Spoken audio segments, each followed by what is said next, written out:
परछावन हो रहल बा। परछावन के माध्यम से दुल्हा के सखी लोग कैसे परिचय पात करा रहा।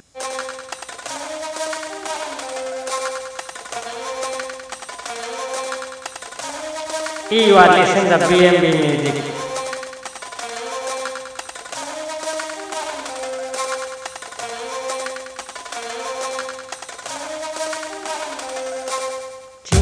चिल्लाए दुल्हा तोहार सासू भाई चिल्ला चिल्लाए दुल्हा तोहार सासू भाई चिल्लाए दुल्हा तोहार सासू भाई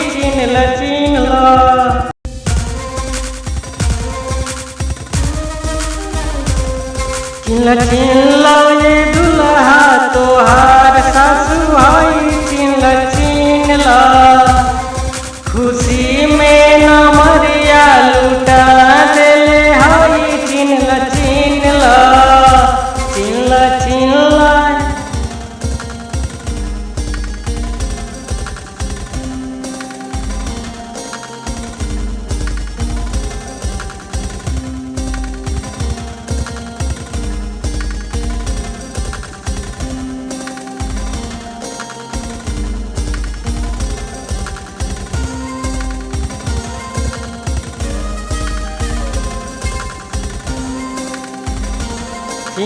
चिल्लाए दुल्हा तोहार सासू भाई चिल्ला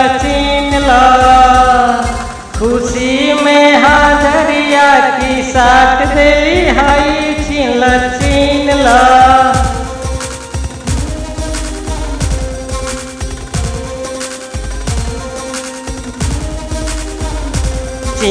चिल्लाए दुल्हा तोहार सासू भाई चिल्ला खुशी में लमरिया लुटा देली हई चिल्ला।